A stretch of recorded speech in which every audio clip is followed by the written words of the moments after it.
Bonjour à tous, bienvenue dans ce nouvel épisode de podcast lecture. J'espère que vous allez bien malgré le temps assez glacial en ce moment. Dans cet épisode de podcast lecture, on va parler comme d'habitude des livres que j'ai reçus ou que j'ai achetés dans un premier temps. Et puis en deuxième partie, on parlera des livres que j'ai lus et il y a de sacrés bons livres. Oui, vraiment de très beaux livres, très très bons livres. Il y a un coup de cœur, il y a un livre d'un auteur que j'adore, il y a une super découverte à lire, hyper intéressant et nécessaire, et puis un Agatha Christie, donc voilà. Un programme normalement pas trop mal. Alors, livre que j'ai reçu ou que j'ai acheté, il y a quoi? Il y a 3 livres que j'ai reçus et un que j'ai acheté, et en fait, il y a un lien entre l'achat et un livre que j'ai reçu. Bon, déjà, de la part des éditions Pocket, j'ai reçu Les Fêlures de Barbara Abel. Je n'ai pas encore lu de livre de cette autrice, j'en ai un dans ma palle, et j'ai bien hâte de le lire. Il fait quasiment 500 pages. Voilà, alors j'ai rien lu de la 4e de couverture parce que si je lis, ça va me donner envie de le lire tout de suite et je vais pas pouvoir le lire tout de suite, mais voilà. Et cette couverture intrigue, je trouve. J'ai également reçu de la part aussi des éditions Pocket ce livre de Philippe Besson, Paris-Briançon, qui pour le coup est tout fin, vraiment tout fin. Il y a beaucoup de pages blanches à la fin. Il fait 199 pages, l'histoire de dire qu'il n'en fait pas 200. Et j'ai entendu énormément d'avis positifs dessus. Je ne connais pas cet auteur. Je m'attendais pas à ce qu'il soit aussi fin, mais je voulais vraiment le découvrir. Et maintenant que je vois la taille du livre, je me dis ça va être parfait à glisser entre 2 lectures, etc. Si vous avez vu ma vidéo sur mon organisation dans mes lectures, vous devez savoir que par moment, j'ai des petits trous dans mon planning, plus ou moins longs. Voilà, un livre comme ça, c'est parfait pour ça. Et puis avec tout ce que j'ai entendu dessus, il faut que je le lise. Voilà, Paris-Briançon de Philippe Besson. Et un achat et une réception tout à fait en lien, puisque j'ai reçu de la part de Gallimard, Série Noire Gallimard, ce livre, Un simple enquêteur de Dror Michani. Et je crois que c'est un tome 4. Et en tout cas, j'ai acheté le tome 1, qui est une disparition inquiétante. Et en fait, c'est dans la série une enquête d'Avraham. Voilà. Et en fait, l'auteur, Dror Michani, c'est un universitaire israélien spécialisé dans l'histoire du roman policier. Il est aussi critique littéraire et éditeur de romans policiers. Et ce livre a reçu le prix du meilleur polar point 2015. Voilà, donc ça m'intéresse parce que polar israélien, je connais pas du tout. Et justement, ça m'intrigue. Oui, ça m'intrigue beaucoup. Et cette couverture m'intrigue également. Et en plus, on est dans une série policière et tout. Enfin, voilà, beaucoup de curiosité et du coup d'intérêt vraiment oui, pour cette série. Vraiment hâte de voir. Si je vous lis la 4e de couverture du premier, un adolescent ne disparaît pas comme ça. Il fugue quelques heures, un jour, 2, tout au plus, puis réapparaît. Avraham, commandant de police de la banlieue de Tel Aviv, le sait. Les crimes spectaculaires, c'est bon pour la série New York Police District. Pourtant, Ofer Sharabi, 16 ans, ne rentre pas, ni le lendemain, ni le jour d'après. Et si Avraham s'était trompé depuis le début. Voilà. Donc, je vous avais dit que pour le Barbara Abel, je ne lisais pas la 4e de couverture pour ne pas me donner envie. Et bien là, je lis la 4e de couverture et ça me donne très envie de le découvrir. Voilà, du coup, pour les nouveaux livres dans ma palle, eh bien, on va passer à des livres que j'ai lus et qui sont trop bien. Alors, les livres dont je vais vous parler, ce sont ceux-là. Et en plus, dans ces 4 livres, il y a 3 sorties très récentes. Bon, il y a un Agatha Christie. Donc, vous voyez tout de suite les sorties récentes et le livre qui n'est pas une sortie récente. Mais ouais, on a 3 livres qui sont sortis il n'y a pas très longtemps, au mois de janvier, et qui sont trop bien. Voilà, alors, donc, on va parler dans quel ordre? On va faire ça comme ça. Il y a toujours un ordre particulier pour certaines raisons. Alors, on commencera avec À qui la faute de Ragnar Jonasson, qui est sorti chez La Martinière, un de mes auteurs préférés. On parlera ensuite de L'heure des femmes d'Adèle Bréau, qui est sorti chez J.C. Lattès. À lire. Ensuite, coup de cœur pour l'île de Yule de Johanna Gustafsson chez Kalman Levy. Et puis on terminera par un Agatha Christie, le premier du Red Christie 2023, Les Travaux d'Hercule, un recueil de nouvelles qui était pas mal du tout. Voilà. J'aurais dû peut-être changer un peu l'ordre de mes lectures, de mes présentations dans des podcasts, parce que là, il y a trop de livres bien. Donc, on commence par À qui la faute de Ragnar Jonasson, sorti le 20 janvier chez La Martinière, et il était trop bien. Alors, forcément, je vous dis ça parce que Ragnar Jonasson fait partie de mes auteurs préférés. C'est un auteur islandais et je sais qu'avec lui, je ne suis pas déçue. Voilà, ça fait partie des auteurs, il n'y en a pas beaucoup quand même, où ça se passe comme ça. Je prends le livre, je ne lis rien de la 4e de couverture et j'y vais les yeux fermés. Donc lui, c'est le cas. Ce sera le cas avec Virginie Grimaldi, ce sera le cas avec Joël Dicker, ce sera le cas avec Jérôme Loubry. Voilà, il y a des auteurs... En même temps, enfin, je me dis, le prochain d'Alexis Leipzger, ça va être pareil. Il y a des auteurs où, voilà, je leur fais confiance. Ils m'ont tellement prouvé que j'aimais ce qu'ils écrivaient, que voilà, peu importe le sujet et tout, ça fonctionnait, que je me laisse surprendre et ça a été cette lecture, ça a été un moment au top. Ce que j'aime avec Ragnar Jonasson, c'est qu'on est dans un bon polar nordique. J'allais dire un vrai polar nordique, mais je sais pas ce que c'est un vrai polar nordique. Je saurais pas le définir. En tout cas, je peux vous donner ma définition d'un bon polar nordique.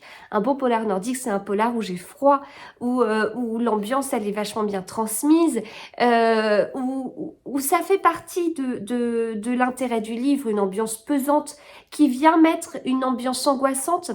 C'est vraiment intéressant. Et puis, j'aime beaucoup les huis clos. J'aime beaucoup Agatha Christie, j'aime beaucoup les huis clos. Donc, des meurtres, des intrigues, avec un nombre de suspects fini, réduit. Et c'est le cas avec Agatha Christie dans des grandes maisons où il y a un certain nombre d'invités. Voilà, ça pour moi, c'est le Agatha Christie que j'adore. Eh bien, avec Ragnar Jonasson, on va avoir des huis clos géographiques avec les enquêtes de Siglufjörður, qui est un petit village au nord de l'Islande. D'ailleurs, il y a souvent des cartes au début des Ragnar Jonasson. Donc, on a l'Islande et Siglufjörður, c'est ici. Voilà. Et Reykjavik, là, Reykjavik est ici. Donc, Siglufjörður, c'est un petit village et qui, par la météo, est souvent fermé du monde. Et c'est très intéressant parce que du coup, c'est une sorte de huis clos. Moi, j'ai découvert toute la série des enquêtes de Siglufjörður alors qu'on était lors du 2e confinement. Donc, confiné l'hiver à cause du Covid, en fait, eux, ils sont confinés l'hiver à cause de la météo et c'est tout le temps, quoi. Enfin, je trouve ça très intéressant. Voilà, je suis peut-être bizarre, mais je trouve ça très intéressant.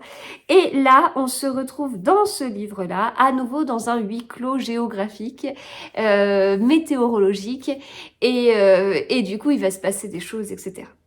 Alors, je peux pas vous dire que c'est le meilleur Ragnar Jonasson, parce que moi, j'ai vraiment bien accroché avec la série des enquêtes de Siglufjörður.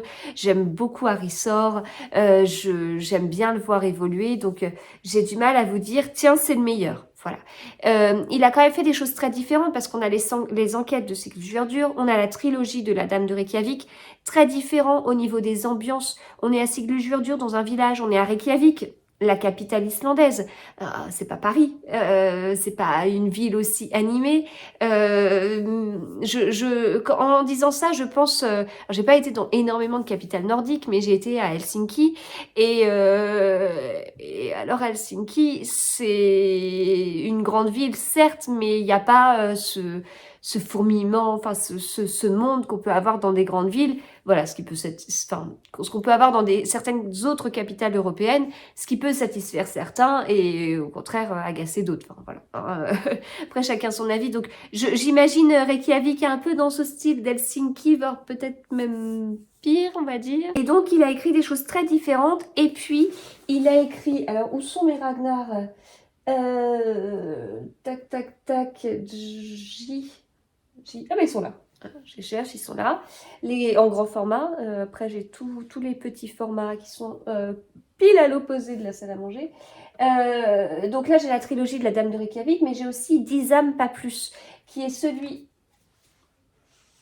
Hop, c'est celui qui est sorti l'année dernière. Alors celui-là, c'est un one-shot et on est dans un huis clos géographique. C'est pire que Sigurdur dur, pardon. C'est pire parce qu'en fait, on est dans un village Skalar, l'un des villages les plus reculés d'Islande. Et donc, je vous laisse deviner le nombre d'habitants. 10. On a 10 habitants. Voilà. Donc là, on est d'accord c'est assez particulier, etc. C'est pire. Ici, on est dans un huis clos géographique, météorologique, mais on n'est pas dans un village avec très peu d'habitants. En fait, on a 4 copains, 4 amis d'enfance, 3 hommes, une femme, et ils vont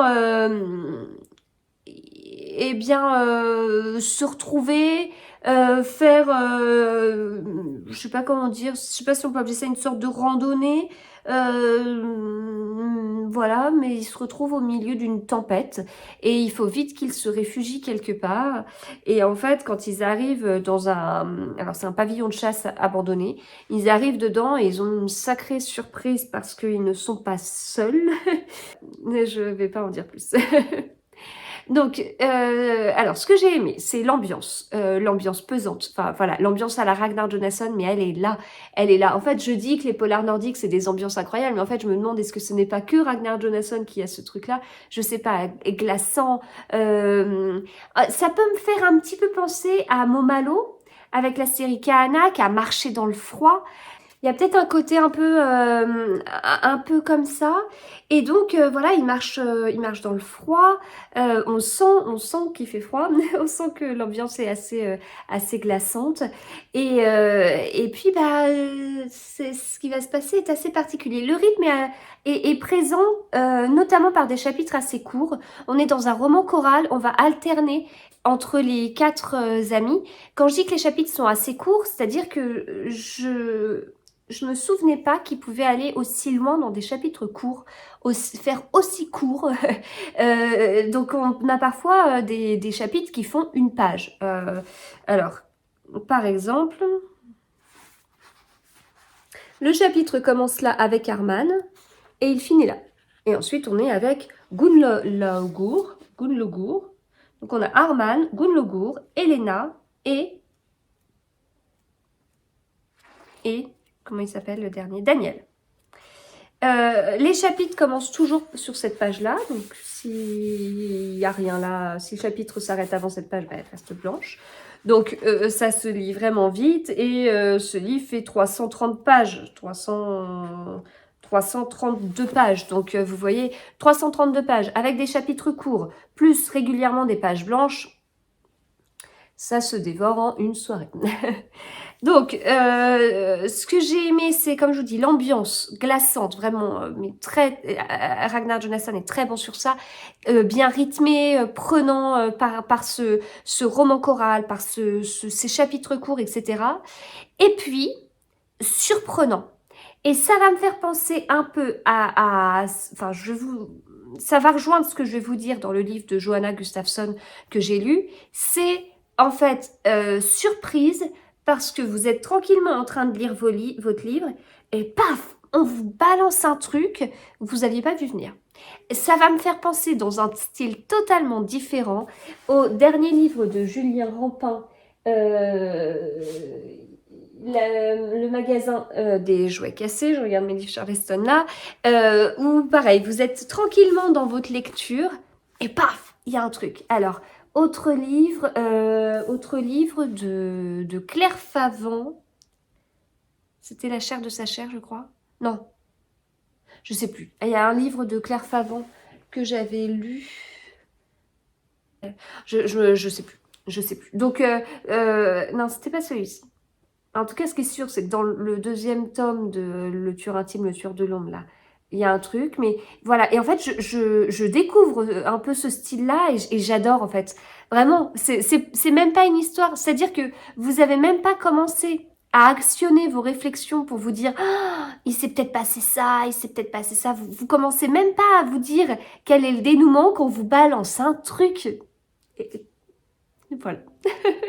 Et ça, j'aime beaucoup. Voilà, donc moi j'ai passé un bon moment. Ragnar Jonasson, je vous dis, c'est du gagné d'avance, voilà. Je le trouve bon. Il n'est pas excellent. Il peut paraître court, justement. C'est peut-être... j'aurais bien voulu plus. Non pas que l'histoire ne le nécessite, parce qu'en fait, il y a un côté... c'est une histoire qui se passe sur une nuit. Bah, je dis ça, mais en même temps, Nicolas Druard a bien fait Nuit Blanche. L'histoire se passe sur une nuit, puis il en a fait 500 pages. Ou peut-être un peu moins, mais voilà, on était sur un bon livre. Mais donc, moi, j'aurais peut-être voulu un peu plus et tout, mais franchement, il est pas mal du tout avec ces sortes de rebondissements, avec ce dénouement que j'avais pas vu venir, et etc. Voilà, je le trouve pas mal. À la limite, j'en perds ma voix. Croire c'est moi qui ai marché toute la nuit dans la tempête. À la limite, peut-être que pour commencer, Ragnar Jonasson, il est pas mal. Parce que justement, il se lit plutôt vite et ça permet de voir déjà bien le style de l'auteur. Et après, en fait, j'ai presque l'impression qu'on est sur une grande nouvelle et pas un roman. C'est pour ça que je vous dis ça. Donc, on est sur un livre qui va se lire vite. Ça permet de voir si on aime le style ou pas. Puis si on aime le style, on sait que Ragnar a écrit d'autres choses, d'autres one-shots. Donc, au moins, voilà. Là, on a 2 one-shots. Il a écrit Les Enquêtes de Sigurdur avec actuellement 6 livres, si j'arrive bien à compter d'ici. Et puis, il a écrit la trilogie de Reykjavik. Voilà. Donc, en fait, à la limite, un bon Ragnar Jonasson introductif. Voilà. Donc, voilà pour À qui la faute. Je continue avec L'heure des femmes d'Adèle Bréau. Je ne sais plus exactement quand il est sorti, le 11 janvier, je crois. C'est pas le premier livre d'Adèle Bréau que je lis. Alors, je ne les ai pas tous lus. Je ne suis pas du tout à jour, mais c'est le 3e que je lis. J'ai lu Frangine et Haute Saison. Voilà, en fait, elle en a écrit 4 avant. La cour des grandes, Les jeux de garçons, Les devoirs de vacances, L'odeur de la colle en pot. Ce dernier, j'ai entendu beaucoup d'échos positifs. Donc, ces 4 premiers, et La cour des grandes aussi, je crois. Enfin, les 4 premiers, je les ai pas lus. Frangine, j'avais beaucoup, beaucoup aimé. Haute Saison, j'avais bien aimé, mais moins que Frangine. Celui-ci, il dépasse tout. Il dépasse tout, vraiment. Il est excellent, excellent, excellent. Je l'ai reçu de la part des éditions JC Lattès et c'était dans une petite box, en fait, avec plein de petits goodies et tout ça. Et je l'ai reçu dédicacé de l'autrice. Dans ce livre, on va suivre Ménie Grégoire, qui est la grand-mère d'Adèle Bréau. Alors, c'est intéressant à savoir, mais j'ai pas eu l'impression de lire... un livre en hommage à sa grand-mère. Bah si, mais c'est pas une petite fille qui parle à sa grand-mère. Donc on est sur une biographie romancée qui, bien sûr, la met en avant, mais ce qui est tout à fait logique. Enfin, je veux dire, c'est peut-être là où on a le lien avec sa grand-mère. Mais je trouve que c'est intéressant et très utile, etc. Alors moi, je ne connaissais pas du tout Ménie Grégoire, donc j'ai appris tout ça. J'ai appris beaucoup de choses. Je ne savais pas qu'elle avait fait tellement pour les femmes. Je ne savais pas qu'elle animait une émission sur RTL. Et voilà, donc on est en 1967 à Paris. On suit notamment Ménie Grégoire qui donc commence à être recrutée par RTL pour avoir une petite émission. Alors, ça m'a fait vraiment penser, mais au début je pensais que c'était lié, mais alors j'ai pas vu le lien direct, mais un peu à l'émission Les auditeurs ont la parole. Voilà, ça m'a vraiment fait penser à ça, mais au final, c'est pas l'émission qu'elle avait ne s'appelait pas comme ça, hein. Mais un côté, les auditeurs ont la parole, mais sauf qu'en fait, les auditeurs, ce sont des auditrices, et donc réservées aux femmes. Donc c'est une femme qui va parler aux femmes, qui va traiter de sujets de femmes, à une heure d'écoute où on a la cible marketing des femmes, la ménagère de moins de 50 ans. Alors c'est pareil, c'est pas dit explicitement, mais Forcément, on est sur une émission de radio, on va nous parler d'audience, très intéressant. Et derrière, eh bien, en nous parlant d'audience, forcément, il y a une histoire d'argent, une histoire de publicité, les publicités, comment elles étaient faites à l'époque. Voilà, enfin, c'est pas du tout le sujet, mais c'est en fond, et on peut pas faire abstraction de ça, parce que forcément, il y a des conséquences, les audiences ont quand même des conséquences sur les émissions. Donc, je vous le dis un peu avec mes mots, comme je dis, cette cible marketing, elle n'est pas dite explicitement, mais voilà, il y a un côté, on veut s'adresser à cette cible-là, et pour s'adresser à cette cible-là, l'émission, elle a lieu après le repas du midi, quand les enfants sont à la sieste et que la femme, elle est toute seule à la maison. Et c'est là que je rejoins l'émission Les auditeurs ont la parole, parce que c'est un peu cette case-là, en fait, même si je regardais sur Wikipédia, l'émission a principalement été animée par des hommes. Donc, on n'est pas tout à fait sur la même chose. Donc, cette émission, objectif, une femme qui va parler aux femmes, mais à une période où ça ne se fait pas. On est en 1967, la place de la femme, elle est incroyable. Et j'ai beaucoup appris aussi sur ça. Je savais pas qu'en 1967, c'était à ce point-là. Alors bien sûr, comme tout le monde, j'ai entendu parler de mai 68, mais j'avais pas en tête que c'était... oui, que c'était à ce point-là, et qu'il y a eu une sorte de révolution, et que les changements ont été aussi rapides. En lisant ce livre, j'ai eu l'impression qu'il y avait une certaine position de la femme qui n'était pas bien du tout. Et il y a eu une sorte de révolution. Tout ça a changé, la position de l'homme et la position de la femme ont changé au sein du foyer, etc., etc.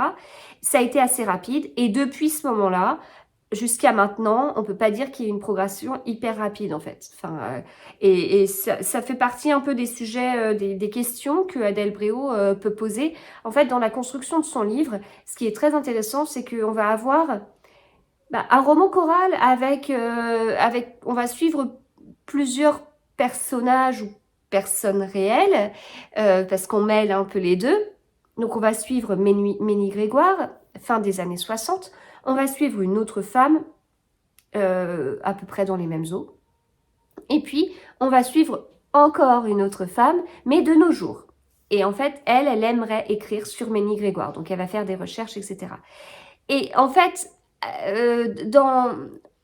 on a trois femmes différentes, alors à des périodes différentes pour certaines. Il va y avoir un lien avec les hommes différents aussi, mais qui peut mettre certaines choses en évidence et donc assez questionner. Et vraiment, enfin moi j'ai beaucoup appris.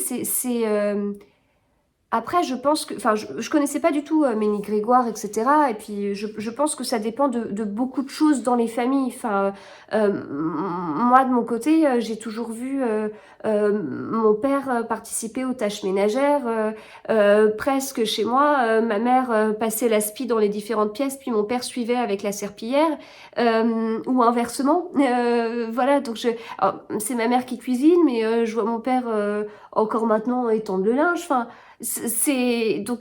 tout ça, c'est aussi en ça que j'ai appris, c'est que j'ai pas été élevée clairement en disant t'es une femme, va falloir te battre ou je ne sais quoi. Enfin, on me l'a pas dit explicitement, mais j'ai eu un modèle qui fait que c'était naturel. Et donc enfin, je dis pas que j'en oublie presque le chemin parcouru parce que voilà, dans ma famille, je pense qu'il y a toujours eu des femmes qui se laissaient pas faire en fait. Enfin, pas en particulier avec les hommes, mais globalement, voilà, c'est des femmes avec du caractère en fait. Enfin, donc j'ai toujours vécu comme ça et ça m'a paru naturel. Donc ça a été intéressant pour moi de voir ça. Et puis après, bon, forcément, la vie faisant, on voit qu'ailleurs, ça se passe différemment. Il y a des choses qui sont un peu bizarres, notamment quand j'ai vu ma belle famille au tout début, où voilà, il y a des choses, bon, là on apprend que, ouais, effectivement, l'homme, parfois, ne peut rester à table et ne pas bouger. Voilà, bon, après, on apprend des choses. Mais là, c'était intéressant de mettre des dates sur tout ça, de voir l'évolution.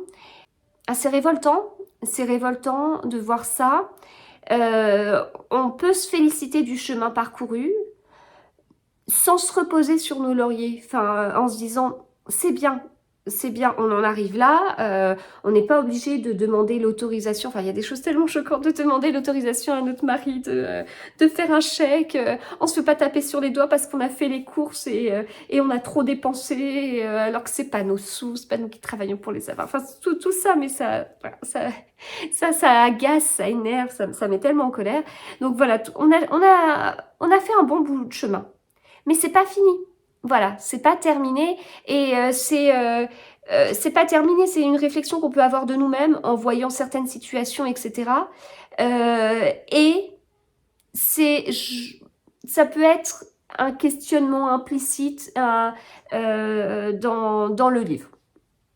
Voilà, des mises en évidence implicites. Voilà, donc très très bien. Quand j'ai mis ma chronique sur Instagram, certaines m'ont dit mais j'écoutais Ménie Grégoire quand j'étais petite, je comprenais pas tout, mais je me rappelle très bien de sa voix et en fait, donc moi ça a été intéressant de découvrir tout ça, mais j'envie les personnes qui ont eu la chance justement d'entendre parce qu'avec tout ce que j'ai lu, ça me donnera envie. Il y a peut-être des choses sur Internet. Il y a peut-être des petits extraits et tout. Faudrait que je cherche. Donc voilà. Vraiment, j'ai beaucoup appris. Et puis il y a des vrais extraits de lettres envoyées à Ménie Grégoire. Donc des vraies situations ou des choses parce que ça a pas forcément plu ce qu'elle a fait. Hein, ça a pas plu à certains hommes. En plus, elle était mariée à quelqu'un d'assez haut placé au niveau politique. C'est pas dans le monde de la politique où la place de la femme est quand même incroyable. Donc ça a pas forcément plu. Ça a pas aidé son mari dans sa carrière. Alors, faut même prendre ma phrase à vraiment, ça a freiné son mari sur certaines choses, sur certaines promotions. Donc voilà, on voit aussi des extraits, des lettres qu'elle reçoit, qu'elle a reçues, disant, enfin des hommes qui disent non mais faut arrêter quoi, enfin faut arrêter vos trucs de bonne femme là, c'est n'importe quoi. Enfin voilà, donc on vient de loin, faut pas s'arrêter là. Voilà, donc à lire, vraiment, vraiment, c'est important. L'heure des femmes d'Adèle Bréau. Je continue avec un coup de cœur. Voilà, c'est fini. Coup de cœur, L'île de Yule de Johanna Gustafsson. C'est le premier livre que je lis d'autrice. J'ai prévu d'en lire un autre prochainement parce qu'elle sera au Quai du Polar et j'ai bloc 46 dans ma palle depuis le festival Sans Nom. J'avais pas prévu de le prendre au festival Sans Nom, mais on avait un carnet de dédicaces, ce qui est trop bien, avec un petit descriptif des auteurs présents. Et je vous l'avais déjà raconté, quand j'attendais à une dédicace, je feuilletais mon carnet de dédicaces et puis je voyais le descriptif de Johanna Gustafsson mettant en scène deux héroïnes, un duo de femmes, ce que je trouvais très bien. Et donc, ça m'a intriguée et c'est comme ça que j'ai acheté Bloc 46 que je n'ai pas encore lu. Mais là, ce livre sortait, il est sorti le 18 janvier et du coup, il me tentait bien. J'ai vu que c'était un one-shot. Et donc, quand il a été proposé par Kelman Levy en service presse aux partenaires, eh bien, je l'ai pris et je l'ai lu assez vite. Et je suis plus que ravie. Alors, Johanna Gustafsson, elle est française, contrairement à ce qu'on pourrait penser avec son nom. Mais elle a écrit un polar nordique, car elle vit en Suède. Et en fait, là, on est à Stockholm, mais même pas tout à fait à Stockholm. On est sur une île, la fameuse île de Yule, et qui nous plonge dans une ambiance. Donc, dans ce que j'ai aimé, il y a le côté polar nordique. Alors, polar nordique avec cette ambiance glaçante, pesante, et le froid. C'est un polar nordique, donc moi j'adore les polars nordiques, mais il a la particularité d'avoir été écrit par une Française. Ça apporte énormément parce que, en fait, quand je lis un polar nordique, je lis Ragnar Jonasson, je lis son livre, c'est intéressant, j'apprends des choses sur l'Islande, voilà, c'est intéressant. Après, il peut avoir son style à lui. Bon, j'ai bien vu qu'en lisant des Arnaldur Indridason, il n'y avait pas le polar islandais, enfin le polar islandais n'était pas porté que par Ragnar Jonasson et que on pouvait découvrir d'autres choses avec d'autres auteurs, etc. Mais quand je lis des polars nordiques comme ça, des polars norvégiens, d'autres polars suédois avec Camilla Läckberg, etc. Je vais lire des choses, je vais être totalement... Il y a un côté immersion, mais en fait, c'est des gens qui sont tellement dans leur milieu, dans leur pays, qui font pas forcément ressortir ce qui nous pourrait nous paraître surprenant. Alors, c'est très intéressant de lire un polar nordique écrit par un auteur nordique. Ce qui est écrit, c'est vraiment ce qui est ressenti. C'est quelqu'un du pays qui écrit sur son pays. Donc, voilà, ça apporte énormément de choses. Mais là, ce qui est assez intéressant, c'est qu'on va avoir le côté polar nordique, mais en fait, Johanna Gustafsson va mettre l'accent sur ce qui pourrait surprendre un Français. Donc, on a les Ragnar Jonasson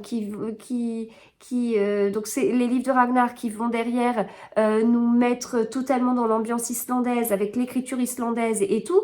Mais voilà, lui, il est dedans et il est habitué, etc., etc. Là, Johanna Gustafsson, elle nous met dans l'ambiance du polar suédois, elle nous emmène en Suède, on a froid et tout ça. Et puis derrière, elle nous dit, en fait, ils vont manger ça. Petite note de bas de page, oui, parce qu'en fait, il faut savoir qu'en Suède, ça se passe comme ça et tout ça.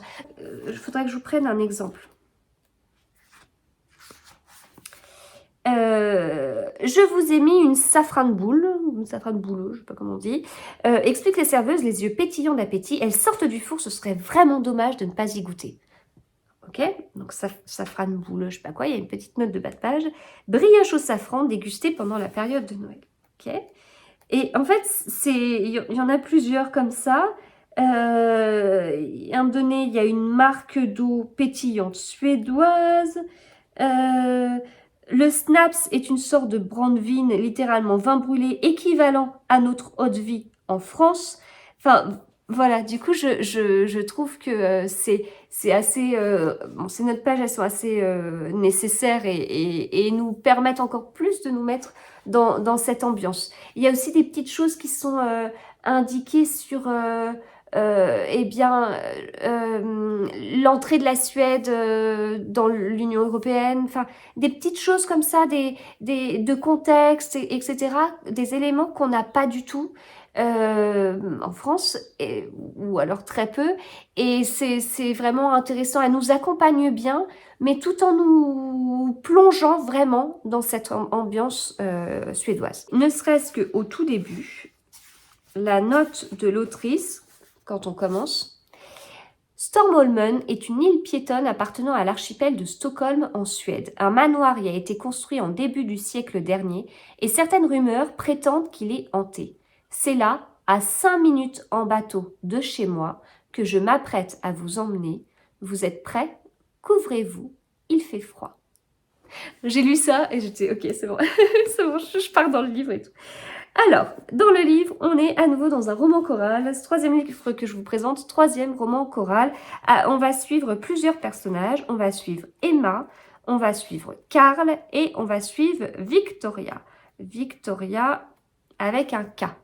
Voilà. Les personnages sont assez prenants en fait. On est sympathique dès le début. En fait, tout de suite, on va s'attacher à eux. On a Emma qui est experte en art et en fait elle doit aller dans le manoir sur la fameuse île pour estimer ce qu'il y a, elle doit faire l'inventaire et en fait la semi-experte en art, elle doit procéder à l'inventaire des biens de la famille Gusman, quatrième plus grande fortune de Suède. Alors c'est long, ça prend du temps, puis en fait elle peut pas travailler toute la journée, elle travaille qu'à certains moments dans la journée, enfin... Et on va suivre également, donc Victoria qui travaille, je sais plus ce qu'elle fait exactement, gouvernante, non elle n'est pas gouvernante, elle, femme de ménage un peu, enfin voilà, fait partie du personnel du manoir. Et puis on suit Karl. Karl, lui, il fait partie de la police. Et il mène une enquête parce que, en fait, on a retrouvé une jeune fille morte sur l'île. Et c'est pas la première jeune fille qu'on retrouve morte sur l'île. Voilà, donc il s'était occupé de la première affaire et du coup, il s'occupe à nouveau de cette affaire-là.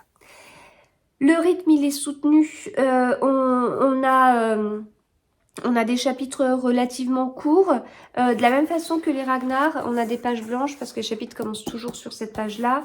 Le livre, il fait 333 pages, donc plutôt court, c'est un livre qui se dévore totalement. Je ne l'ai pas lu dans les meilleures conditions, je l'ai lu par petits bouts, en fait, au début. Là, au moins la première partie, la première moitié, j'ai lu par petits bouts, voilà, j'avais des petits bouts de trajet en train, des petits... Et puis, en revanche, la seconde moitié, je l'ai lu d'une traite, et j'aurais presque préféré lire le livre d'une traite, mais voilà, ça m'a pas empêché d'avoir un coup de cœur pour ce livre, et d'avoir été conquise, donc par le rythme, par l'ambiance, et par les dénouements, par les surprises. Donc ce que je vous disais tout à l'heure, je suis tranquillement dans ma lecture et il y a un truc que j'avais pas vu venir, incroyable. Alors, il y a des livres où ça se limite à un truc incroyable. Mais là, non. Il y a un truc incroyable. Oh, et alors, c'était le cas dans le Ragnar Jonasson. Il y avait plusieurs trucs incroyables. Mais là, on est un niveau au-dessus. On est vraiment un niveau au-dessus. Et ça remet tout en question. Je continue ma lecture. Ah, il y a un autre truc, mais de folie. Vraiment. Et puis je continue et oh, encore un. Voilà, donc le dénouement, alors j'ai pas pu le voir venir. J'ai pas pu du tout le voir venir, c'est parce qu'elle m'a amené en bateau, mais en même temps, je vois pas... Enfin, je vais pas dire que je vois pas comment j'aurais pu le deviner, mais c'est... Enfin oui, il y a le côté... Ce qui est arrivé... Enfin, quand on arrive dans un roman policier à un dénouement, c'est le final d'un long processus. On sait quel a été le meurtre au début et on nous... Alors, le meurtre arrive plus ou moins au début du livre. Parfois, on installe la scène, les personnages. Puis, il y a un meurtre. Puis, l'enquête commence. Et là, tout s'active. Voilà, dans nos réflexions, de façon à trouver le dénouement qui intervient à la fin. Donc, on a le temps, ça s'installe, on a le temps de réfléchir. Et moi, je suis quelqu'un je vais vraiment réfléchir à toutes les pistes. Puis après, il y en a une qui se dégagera davantage. Voilà, et je me plante ou je me plante pas. Mais c'est vrai que ces derniers temps, je découvrais quand même pas mal de dénouements. Et là, il n'y a pas ce cheminement parce que, en fait, alors, forcément, on a une enquête enfin, on a l'enquête et donc il y a un dénouement final. Mais il y a des révélations qu'on ne voit pas venir parce que aucun indice nous a laissé penser que ça allait arriver. Je dirais même l'inverse. Les pistes ont été brouillées. Je pense notamment à une révélation, enfin, voire même deux révélations. Enfin, mais où vraiment, une fois que ça a été dit et en réfléchissant, mais je me dis, mais comment je ne pouvais pas penser à ça puisque cette porte a été fermée quelques pages plus tôt. Et puis, il s'était passé ça, donc c'était pas possible. Mais en fait, si, c'est possible. C'est tout à fait possible. C'est juste que Johanna Gustafsson, elle nous a eu. Elle nous a vraiment mené par un chemin absolument pas une ligne droite et elle nous a emmenés où elle voulait et du coup ça a marché. C'est excellent, c'est vraiment excellent. Une énorme découverte. Je vous dis, c'est un coup de cœur. Et maintenant, donc Bloc 46, j'ai organisé une lecture commune, donc je vais le lire. C'est le premier d'une série, je vais lire tous les autres de la série. C'est une autrice que je vais suivre parce que c'est excellent, c'est excellent. Et des avis que j'ai pu voir sur ce livre, les gens ont adoré, mais ceux qui la connaissent disent encore un excellent livre, encore un coup de cœur de cette autrice. Donc, faut continuer, faut que je continue ma découverte. Voilà, lisez-le, l'île de Yule. Et on termine avec Les Travaux d'Hercule d'Agatha Christie. C'est un livre que j'ai lu dans le cadre du Read Christie 2023. Vous savez, je participe à nouveau à ce challenge avec beaucoup de joie. Ça a été, je vous l'avais dit, un truc incroyable quand j'ai reçu le courrier de ceux qui s'occupent du compte officiel d'Agatha Christie et puis même je sais pas si c'est une association, enfin en tout cas, il y a vraiment toute une organisation qui est faite pour continuer à mettre en avant les Agatha Christie dans le monde, même si ça reste parmi les livres les plus vendus, etc. Et voilà, ce courrier, c'est toujours le moment en décembre où je suis tellement, tellement contente. C'est toujours émouvant de recevoir ce beau courrier, ce beau papier, avec ce timbre anglais et tout ça. Et donc cette année, on part dans un thème un peu plus facile que les thèmes précédents, puisque là, on va être sur la méthode pour tuer et la raison. Ça peut être plus simple parce que on va avoir l'empoisonnement. Agatha Christie, elle aime bien tuer ses personnages de cette façon-là. On va avoir le poignard, on va avoir voilà, il y a plein de choses. Et puis la raison, et notamment sur le mois de janvier, la raison. Enfin, on devait lire le thème du mois de janvier, c'est une raison de tuer, et cette raison, c'est la jalousie. Donc c'est assez ouvert, surtout que là, on part sur un recueil de nouvelles. Donc dans toutes les nouvelles, peut bien y en avoir une en lien avec la jalousie. Ça a été hyper intéressant de faire toute cette sélection. Donc tout de suite quand j'ai reçu le petit papier et tout, je me suis occupée de faire la sélection en fonction de ce que je n'avais pas lu ou relu depuis juillet 2019, puisque mon objectif c'est de lire tous les Agatha Christie depuis juillet 2019. Alors j'en ai lu énormément avant le mois de juillet, donc il y en a que je relis, que je relis et tout ça, hein. Mais voilà. Et il y a certains thèmes où je bloquais un petit peu, puis on s'est contacté avec Fox and Knit, qui elle aussi est fan d'Agatha Christie, participe au challenge depuis un petit moment. Donc, entre ceux qu'elle avait pas lus, ceux que j'avais pas lus et les thèmes, on est arrivé à une sélection. Et donc, on propose notre sélection à deux, avec des super templates faits par justement Emmanuelle, parce qu'elle elle est trop douée. Et voilà, c'est assez chouette de faire ça de cette façon. Et puis, après, on organise les lectures communes et tout ça, voilà. Donc, premier livre pour cette année, eh bien, on a choisi Les Travaux d'Hercule, qui est un recueil de nouvelles, un recueil de 12 nouvelles qui se suivent. C'est pas le cas de toutes les nouvelles. Il y a pas mal de recueils de nouvelles d'Agatha Christie où les nouvelles n'ont pas du tout de lien. Enfin, il y a quand même pas, oui, il y a quasiment pas beaucoup, il y a quasiment pas de recueil de nouvelles où c'est le cas. Et donc les nouvelles n'ont pas forcément de lien les unes par rapport aux autres. Et puis il y a même des nouvelles qu'on retrouve dans plusieurs recueils de nouvelles. Voilà. Ben là, il y a un lien, il y a un fil rouge. Le fil rouge, c'est les travaux d'Hercule. Et dans l'édition que j'ai, alors elle est assez épaisse, on a les 12 nouvelles, mais il faut savoir que dans d'anciennes éditions, et j'ai une édition vintage à la maison des Travaux d'Hercule, dans laquelle il y a les 6 premières nouvelles, et les 6 dernières nouvelles sont dans un autre recueil qui s'appelle Les Écuries d'Augias. Voilà, ce qui fait que dans cette collection du livre de poche, on ne trouvera jamais, je vous le dis fièrement, mais je l'ai appris il n'y a pas longtemps, on ne trouvera jamais le recueil des Écuries d'Augias, donc ça sert à rien que je le cherche, ça sert à rien que j'attende que le livre de poche le sorte, parce qu'il ne sortira pas, puisqu'il n'existe plus, il a été fusionné avec les Travaux d'Hercule, ce qui est très bien. Alors, il y a d'autres, ça peut faire penser à d'autres recueils, parce que par exemple, on a Miss Marple au Club du Mardi, et le Club du Mardi continue, où c'est un recueil de nouvelles coupé en deux. Et là, j'ai bien les deux dans la nouvelle édition livre de poche. Qu'est-ce qu'on a d'autre Associés contre le crime, et le crime est notre affaire. Voilà, c'est comme une sorte de grand recueil de nouvelles coupé en deux. Mais il y a bien les deux livres dans l'édition livre de poche. Voilà. Alors, dans ce livre, on a Hercule Poirot.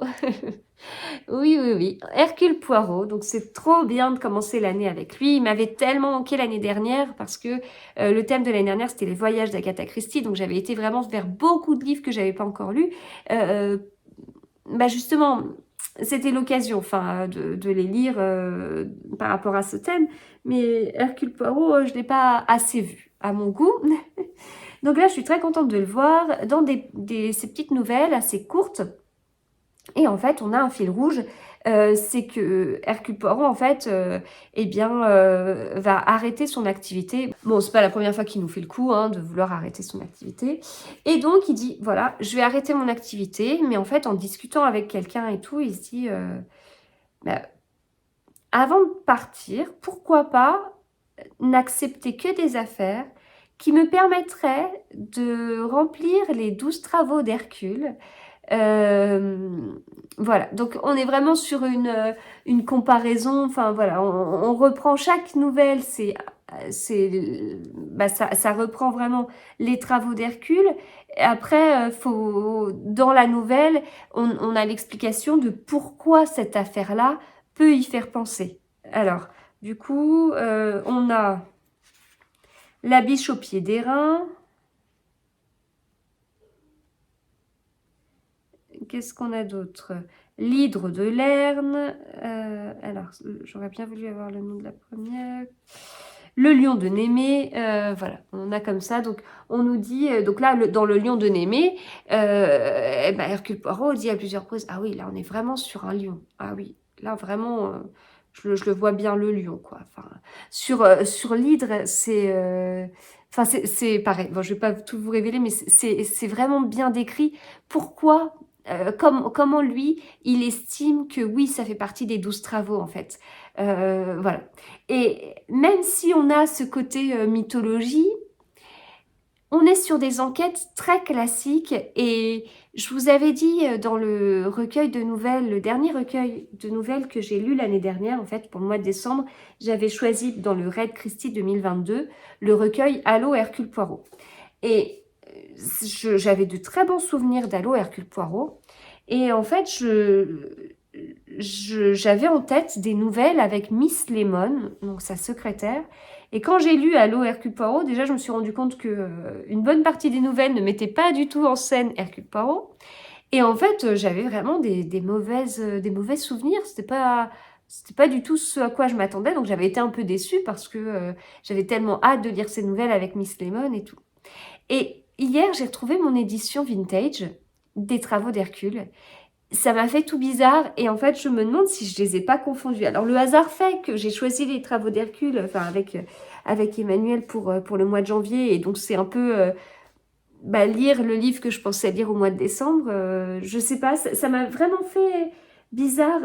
Alors, non seulement là, en lisant les travaux d'Hercule, je me suis bien rendu compte qu'il y avait beaucoup de nouvelles avec Miss Lemon et c'est quelque chose que j'aime beaucoup, qui font penser à la série. Hein. Dans la série télé, Miss Lemon est très présente, bien plus que dans les livres en réalité. Mais de revoir mon édition vintage et tout que j'avais quand j'étais plus jeune, ça m'a fait un truc et je me suis souvenue en fait de l'avoir lu alors que je pensais que c'était une lecture et non pas une relecture. Mais alors dans mon édition vintage, j'ai que le premier tome, les 6 premières nouvelles. Voilà, donc vraiment bien. Alors les nouvelles, c'est comme toujours, elles sont inégales. Par le dénouement, oui, mais aussi par l'intérêt qu'on peut y porter. Alors là, c'est tout à fait personnel. Voilà, moi, ma préférée, c'est la deuxième nouvelle. La deuxième nouvelle, elle a un côté très cosy mystery, je trouve. Parce qu'on va se retrouver dans un village avec des rumeurs, voilà. Donc la deuxième est ma préférée. Mais voilà, ça reste des nouvelles avec Hercule Poirot. Donc on voit Miss Lemon, mais on voit aussi son majordome Georges. Et j'aime beaucoup aussi voir son majordome. Pareil, on le voit pas systématiquement, mais en fait, c'est pas un idiot. Hein. En fait, il décrit bien euh, comment il utilise, enfin les interactions qu'il a en fait avec sa secrétaire et son majordome, et du coup il va tester certaines choses en fait. Et là, il y a notamment une affaire qui pour lui n'a pas trop d'intérêt.